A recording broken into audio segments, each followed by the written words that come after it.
Assalamualaikum warahmatullahi wabarakatuh. Hai semuanya, semangat pagi. Bagaimana kabar kalian hari ini? Bu Guru harap kalian selalu sehat dan berbahagia selalu. Masih bersama Ibu Desi Yuliani. Hari ini kita akan melanjutkan pembelajaran tema 1, selamatkan makhluk hidup. Subtema ketiga, ayo selamatkan hewan dan tumbuhan. Pembelajaran 1 dan kedua. Baiklah, sebelum kita memulai pembelajaran, ada baiknya kita berdoa terlebih dahulu. Berdoa dimulai.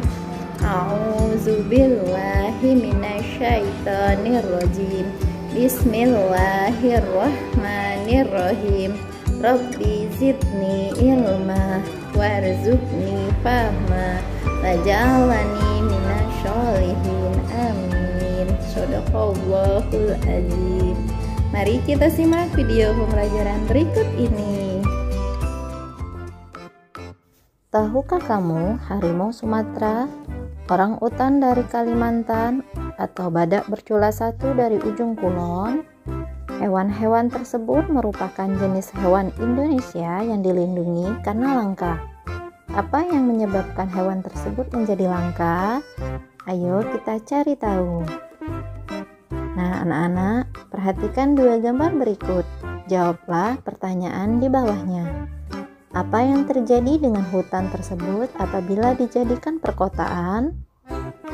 Bagaimana dengan nasib hewan-hewan yang hidup di hutan? Di mana hewan-hewan tersebut akan tinggal jika hutan telah musnah?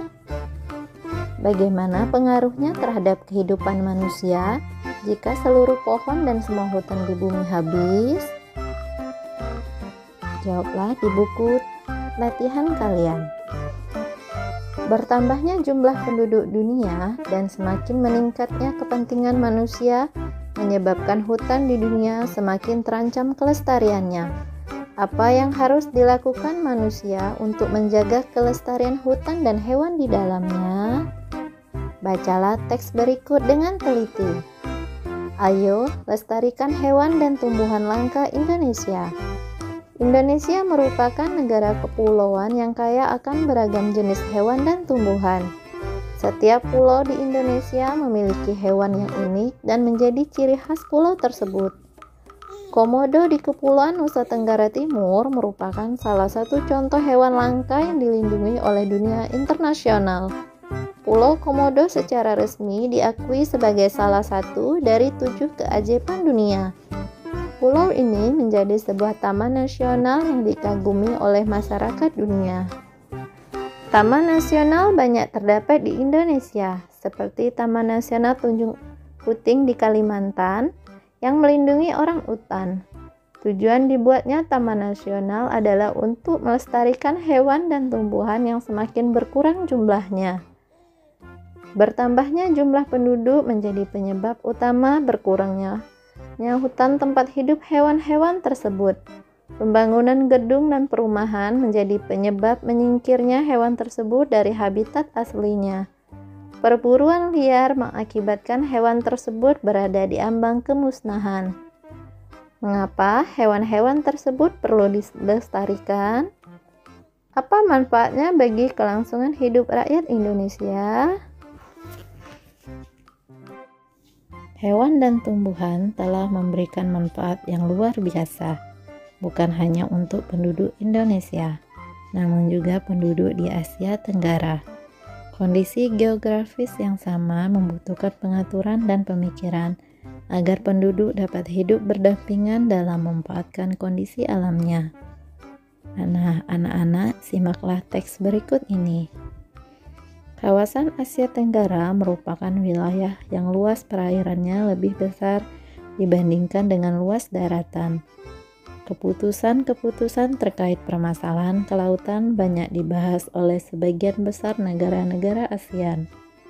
Negara-negara di kawasan Asia Tenggara mempunyai sistem pemerintahan yang berbeda-beda.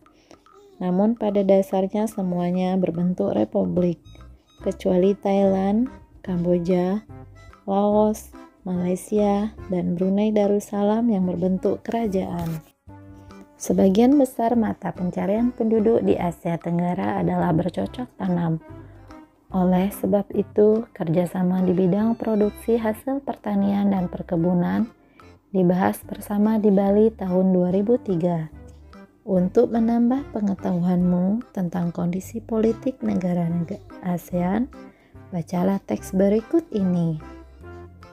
Brunei Darussalam, Kamboja, Indonesia, Laos, Malaysia, Myanmar, Filipina, Singapura, Thailand, Vietnam.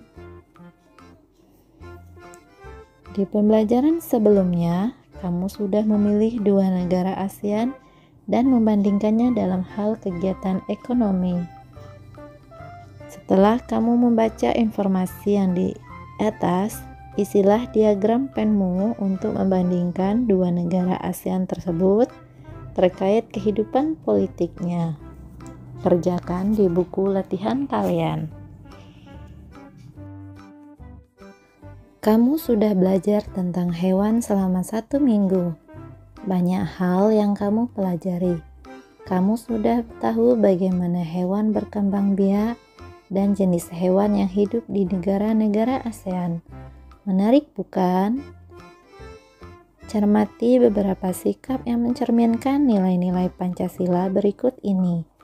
Buatlah hubungan dengan menggunakan tanda panah yang menghubungkan antara sikap dengan sila Pancasila yang sesuai. Kalian kerjakan di buku tulis kalian. Kita memiliki kewajiban untuk melindungi dan menyayangi hewan. Pernahkah kamu mengobati hewan yang luka? Bacalah cerita berikut dengan seksama. Lina memiliki seekor kucing. Ia sangat menyayanginya.